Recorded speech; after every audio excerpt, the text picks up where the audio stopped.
Ever wonder why a team of absolute superstars can sometimes just completely fail? And on the flip side, how do other teams manage to achieve the impossible? Well, today we're going to jump into Matthew Syed's fantastic book, Rebel Ideas, to explore a really powerful concept: how having different kinds of thinkers on your team isn't just, a nice to have. It's actually a superpower.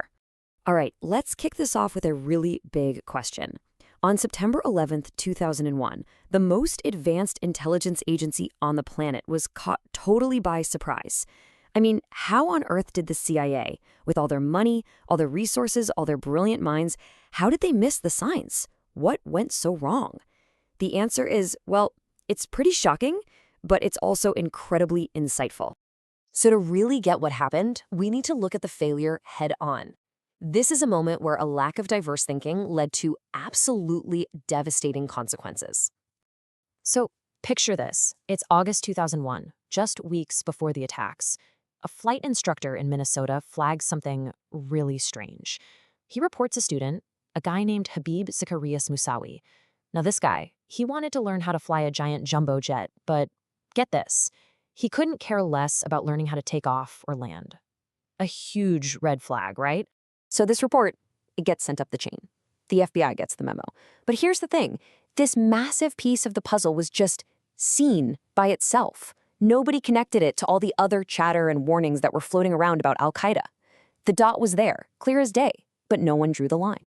Of course, after the horrible events of that day, the investigations all pointed to the same thing. It wasn't that they didn't have the information. They did.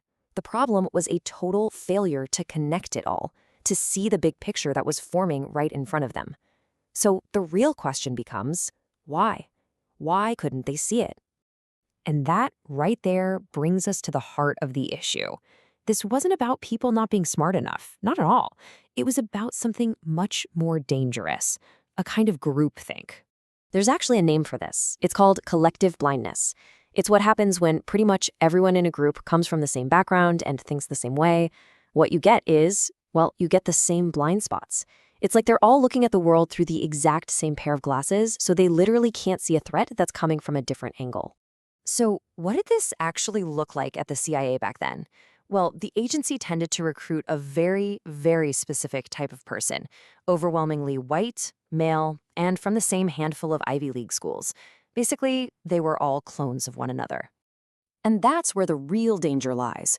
You can pack a room with people who have sky-high IQs, but if they all have the same life experiences, the same way of looking at the world, you don't get brilliance, you get an echo chamber. There was no way they could truly get inside the heads of a group like al-Qaeda, because that kind of thinking was just completely alien to their shared experience. Okay, so that's a pretty grim story of failure. But let's flip the script now. Let's look at an incredible success story that shows a completely different way of doing things. And this slide right here really nails the book's main point. It's a tale of two teams.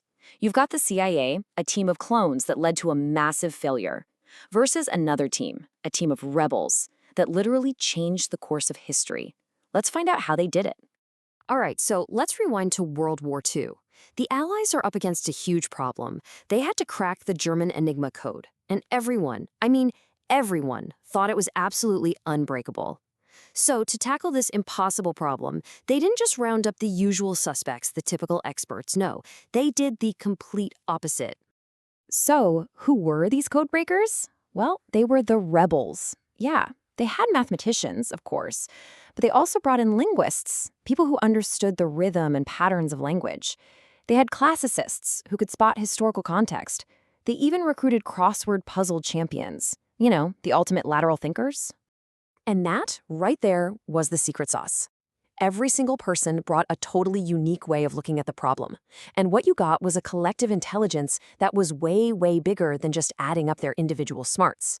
They cracked the code because they didn't all think the same. Simple as that. Okay, so that's a great story from World War II, but what about today? How does this idea apply to us now? Let's take a look at a much more modern example, something you might not expect. Flash forward to 2016. English soccer, or football, is in a real slump. The national team just kept falling short over and over. So the Football Association decided, you know what? We need to do something radical. And they put together a whole new advisory board. But instead of just filling the room with the usual suspects, retired players, old school managers, the clones of the soccer world, they brought in rebels. They brought in people from totally different fields to give a fresh set of eyes on everything, from performance and strategy to the team's entire culture. And these outsiders, they started asking questions that the insiders had stopped asking years ago. They completely challenged that "but we've always done it this way" mindset. They started bringing in ideas from all these other fields, and it sparked this huge wave of innovation in the team. And this brings up a really, really important point. Just having a diverse group of people isn't the whole story. You have to create a space where those different ideas can actually be shared, where people can disagree, and where you can blend all those perspectives into something new and better. So what's the takeaway here? What can we actually do with this? Step 1, you've got to be honest and see if you're stuck in an echo chamber. Step 2, stop hiring for culture fit, which can just mean hiring more clones. Instead, you've got to actively look for those rebels, the people who see the world differently than you do. And finally, step 3, you have to make it safe for people to speak up and disagree. That's not conflict, that's constructive dissent. And that's where the real magic happens. So I'll leave you with this final thought to chew on. Look around at your own team, at the meetings you sit in. Who are the clones? And more importantly, who are the rebels?